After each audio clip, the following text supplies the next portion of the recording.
ब्रजेंद्र पाल सिंह जी, आदरणीय रेणु देवी जी, अभी हमने जिनका ओजस्वी वक्तव्य सुना ऐसे डॉक्टर ओपी मिश्र जी, मेरे भाई अमरनाथ जी और यहाँ उपस्थित सभी विद्वज्जन, आप सभी को सर्वप्रथम अंग्रेजी नववर्ष की बहुत बहुत शुभकामनाएं। और आज की के दिन मनीष जी, आपने ये स्वदेशी आत्मनिर्भर भारत के तहत जल है तो कल है एक महत्वपूर्ण विषय पर आज आपने चर्चा रखी है। अब डॉक्टर ओपी मिश्र जैसे वैज्ञानिक, नीति निर्धारक और अमरनाथ जी जैसे कार्यकर्ता, जल कार्यकर्ता को सुनने के बाद बहुत ज़्यादा कुछ कहने के लिए रह नहीं गया। मैं एक जनसंचार के विशेषज्ञ के या जनसंचार के विद्यार्थी के नाते मैं अपने एक दो विचार जरूर साझा करना चाहता हूँ। वाकई ये सही बताया गया कि ये अनुमान लगाया जाता है कि शायद तीसरा विश्व युद्ध जो है वो जल को लेकर होगा। लेकिन छोटे छोटे विश्व युद्ध तो गली मोहल्ले में, हर शहर में दिखाई देता है। ये शुरू हो चुका है। राज्य सरकारों के बीच में, दक्षिण में पहले ही था, उत्तर में भी था, पंजाब हरियाणा के बीच में, दक्षिण में तमिलनाडु कर्नाटक के बीच में, केरल के बीच में हमने देखा है। उत्तर पूर्व जैसे जगह जहां चेरापूंजी, जहां किसी जमाने में हम कहते थे कि वर्ल्ड्स हाईएस्ट, हमारे सामान्य ज्ञान के पुस्तकों में कहा जाता था कि विश्व में सबसे अधिक वर्षा होने वाली जगह, वहां भी अब पानी की किल्लत हो रही है। एक तो इसमें कहीं कोई दो राय नहीं कि हमारी बढ़ती हुई जनसंख्या और जनसंख्या के चलते जल संसाधनों पर जो दबाव आ गया है, इतने लाखों करोड़ों लोगों तक जल पहुंचाने का। दूसरा, उद्योगीकरण के चलते बहुत पानी उद्योगों के लिए आप जो डाइवर्ट कर रहे हैं वो। तीसरा, पर्यावरण के साथ जो हमने छेड़छाड़ किया है, जिसके चलते जंगल कट गए और पानी को रुकने का कहीं भी स्थान न बचा, तो ऐसे में हम जो कई जगह उत्तराखंड में, हिमाचल में भूस्खलन जैसी चीजें हम देख रहे हैं, नदी में से रेत का पूरा माफिया कई प्रदेशों में काम कर रही है।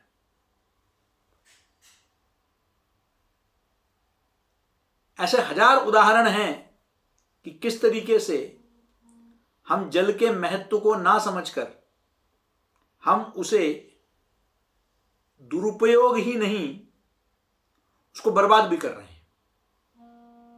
कई जगह सरकारी संस्थाओं में मैंने देखा है, सरकारी टंकियां नगर पालिका की पूरे रास्ते पानी छोड़ते हुए जाती है।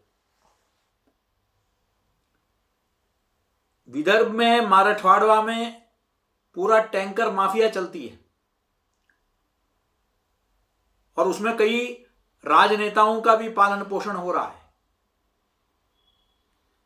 यानी कि वो चाहते हैं कि उस क्षेत्र में जो है पानी ना मिले, ग्राउंड वाटर तो कई शहरों में नदी के आसपास भी कहीं मिलने को अब मुश्किल हो गया है। जैसे अभी बताया जा रहा है कि न जाने कितने फुट की खुदाई के बाद भी जो है बोरिंग जो है उससे पानी नहीं मिलता है। और दूसरी तरफ हम जल का जो है वाटर पार्क्स और न जाने क्या क्या, जिससे पानी को जो है, और मैंने जो पहले भी कहा इंडस्ट्री में, ऐसे इंडस्ट्री जो वाटर इंटेंसिव, जहां बहुत ज्यादा पानी की खपत होती है, ऐसे कई प्लांटेशंस हुए हैं जो बहुत ज्यादा पानी को खींचती है, जो शायद भारत के लिए बनी नहीं, लेकिन क्योंकि हमको उसमें कैश नजर आता है, कैश क्रॉप्स बोलिए उनको, या ऐसे प्लांटेशंस है जिससे मुनाफा मिलता है, तो वो जमीन के पूरे पानी को खींच लेती है। ऐसे प्लांटेशंस भी खूब हुए हैं। तो एक साइंटिफिक तरीके से न सोचकर, वैज्ञानिक स्तर पर न सोचकर, हमने बहुत सारे प्लांटेशंस, हमने सॉइल टेस्टिंग बगैर किए, वहां के वाटर टेस्टिंग भी मैं समझता हूं जैसे सॉइल टेस्टिंग है वो भी उतना ही आवश्यक है। हम कहते हैं कि माननीय प्रधानमंत्री जी ने बहुत पहले नारा दिया था कि सॉइल टेस्टिंग होना चाहिए। क्या एक क्षेत्र में जो हम फसल लगाते हैं वो उस इलाके के लिए उपयुक्त है या नहीं, अगली बार कौन सा लगाना चाहिए, कौन से में ज्यादा जो है आपको उत्पाद मिलेगा, कौन से में आपको उर्वरक ज्यादा डालने की जरूरत है या कम, कैसे ऑर्गेनिक हम उर्वरक का उपयोग कर सकते हैं, ऐसे न जाने बहुत सारी चीजें। और यही सॉइल टेस्टिंग की जगह वाटर टेस्टिंग भी उतना ही, पानी का टेस्टिंग भी, कि उस इलाके का क्या पानी को ध्यान में रखते हुए प्लांटेशन किया जा रहा है क्या, यह भी सुनिश्चित करना बहुत आवश्यक है। तीसरा जो मैं समझता हूं बहुत महत्वपूर्ण है, इतने कठिनाइयों के बावजूद भी जल ने अभी तक एक जन आंदोलन का स्वरूप नहीं धारण किया। आज भी जल के प्रति हम जल को सबसे पवित्र मानते हैं। हम जल में गंगा जी में, जमुना जी में, प्रयागराज में, नर्मदा जी में हम स्नान करते हैं, हम पूजा पाठ इत्यादि करते हैं, लेकिन उस जल के महत्व को, उसके पवित्रता को बनाए रखने की दिशा में हम लोगों के अंदर व्यापक स्तर पर एक भावनात्मक धार्मिक जुड़ाव है। गंगा जी में स्नान करने में पाप धुल जाएंगे, लेकिन वो जो एक भावनात्मक जुड़ाव की आवश्यकता है, वो मुझे दिल्ली में, मैं कई दशक भोपाल आने से पहले मैं रहा, मैंने दिल्ली के जनता के अंदर मैंने जमुना जी के प्रति एक भावनात्मक जुड़ाव नहीं देखा। ये भावनात्मक जुड़ाव जब तक नहीं आएगा तब तक हम नदी और अन्य जल स्रोतों को हम बचाने में सफल नहीं होंगे। मुझे खुशी है कि नौला फाउंडेशन जैसे संस्थाएं उत्तराखंड जैसे संपदा संपन्न प्रदेशों में कार्य कर रही है। वहां भी आज कई गांवों में पानी की दिक्कत आ रही है, और आज पुराने जितने जल के स्रोत हैं उनको पुनर्जीवित करने का एक प्रयास नौला फाउंडेशन जैसे संस्थाएं कर रही है, और ऐसे प्रयास और भी जगह हो रहे हैं। मैंने हाल ही में consortium for educational communication CEC द्वारा आयोजित मैसूर में प्रकृति फिल्मोत्सव में मैं गया था। वहां झारखंड में, कर्नाटक में ऐसे कई जमीनी स्तर पर काम करने वाले कार्यकर्ता हैं जिन्होंने मात्र अपने बलबूते पर कई सुनसान, कई बंजर जमीनों पर उन्होंने तालाब खोदे और उस इलाके का नक्शा बदल दिया। लेकिन वो ज्यादातर व्यक्तिगत प्रयास है, उसमें सामूहिक प्रयास कम दिखाई दिया। ये समूह या समाज को जोड़ना बहुत आवश्यक है। जब तक समाज नहीं जुड़ेगा तब तक जल आंदोलन जो है ये सफल नहीं होगा। जल के प्रति वो संवेदनशीलता,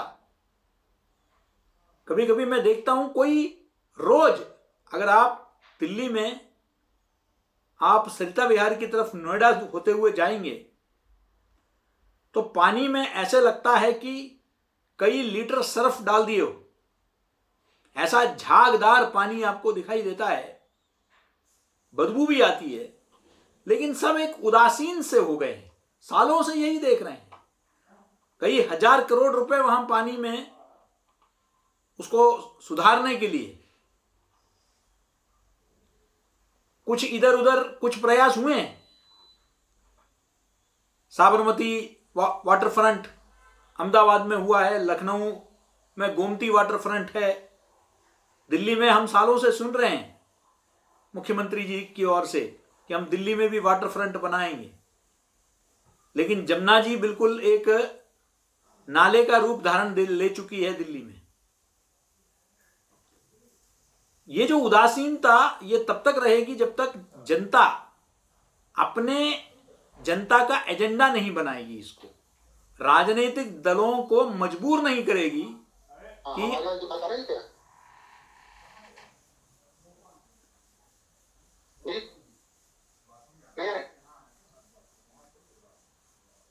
नहीं आ रही ना।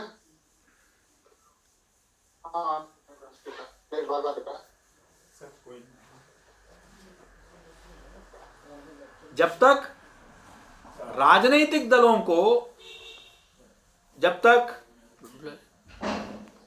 नहीं मजबूर करेगी कि आपको इसको चाहे चुनावी आपके घोषणा पत्र में हो या आपको चुनावी घोषणा पत्र में हो या आपके जनता के बीच में जब जनप्रतिनिधि जाते हैं तो उनके बीच में हो, तो आपको यह करना होगा। ये विषय उठाने पड़ेंगे, हमें मजबूर करना होगा कि आपका इस विषय में क्या रुझान है। अभी भारतीय शिक्षण मंडल द्वारा एक नया प्रयास किया जा रहा है, नदी को जानो। इसके अंतर्गत कई लाख विद्यार्थियों तक पहुंचने का, विश्वविद्यालयों के माध्यम से पहुंचने का एक प्रयास किया गया है। और इस माध्यम से हम विद्यार्थियों को प्रोत्साहित कर रहे हैं कि वो अपने क्षेत्र के, अपने शहर के, अपने कस्बे के जो है, अपने कस्बे के, अपने क्षेत्र के नदियों को पहचाने, उनके इतिहास को जाने, उनके भौगोलिक स्थिति को जाने, उनकी जो है कई जगह एक एक शहर में दिल्ली क्षेत्र में न जाने हमें सिर्फ दिल्ली में कौन सी नदी है, जमुना, जबकि वहां कई नदियां पहले दिल्ली में रह चुकी हैं। इसी तरीके से हर शहर में एक समय में कई नदियां बहा करती थी और वो सब नालों में परिवर्तित हो गई। इतना उसमें हम लोगों का हस्तक्षेप रहा जनता का कि हमने जमीन का उसको जो है अतिक्रमण किया कि आज वो नदियां बची नहीं है, वो जल के स्रोत बचे नहीं हैं। और आज हमें ही इसको पुनर्जीवित करना पड़ेगा। सरकारें अपनी स्तर पर जो कर रही हैं। इसको एक जन आंदोलन को जल शक्ति के सरकार ने, केंद्र सरकार ने जल शक्ति मंत्रालय भी स्थापित किया, लेकिन इसको एक जल को एक जन आंदोलन में परिवर्तित करना पड़ेगा। तभी जाकर जो है हम इसमें सफल होंगे, पानी की कीमत को पहचान पाएंगे। मुझे अभी भी याद है, पहले हमारे बड़े बुजुर्ग कहा करते थे, आजकल क्या है कि शहरों में हो, होटलों में हो, आप पानी पूरा का पूरा गिलास भर के आप सामने रख देते हैं और लोग एक घूंट पी के उसको फिर फेंक दिया जाता है। अब पहले कहते थे कि भाई ये उतना ही पानी दीजिए जितना जल की आवश्यकता है, आप गिलास पूरा भरने की आवश्यकता क्या है, अगर आवश्यकता है तो मांगेंगे, आप आधा आधा गिलास पानी दीजिए, अगर फिर वो मांगते हैं तो दे देना दोबारा। अब पानी हम भर के देने की एक आदत सी हो गई है। ऐसे छोटे छोटे आदतों से बहुत ज़्यादा परिवर्तन होता है। हम गमलों में पानी देते हैं, पूरा दिन भर हम जो है अपने गार्डन में, पार्क में हम नल खोल के छोड़ देते हैं, ट्यूब खोल के छोड़ देते हैं। इजराइल जैसे छोटे से मुल्क ने, जहाँ बंजर ज़मीन बहुत है, उन्होंने स्प्रिंकलर और कई तरह के इरिगेशन सिस्टम को लेकर उन्होंने सिखाया है कि किस तरीके से जल का जो है संचय करके जल को बचाया जा सकता है। इस तरह के बहुत सारे प्रयोगों की भारतवर्ष में भी आवश्यकता है।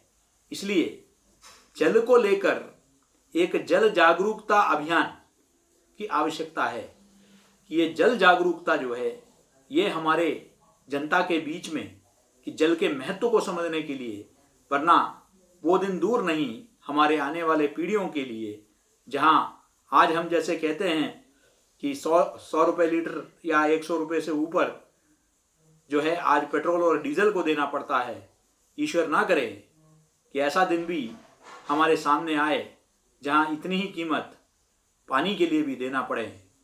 ऐसा बुरे दिन हमारे आने वाले पीढ़ी सामना ना करें, इसके लिए अभी से सक्रिय होकर हमें काम करने की आवश्यकता है।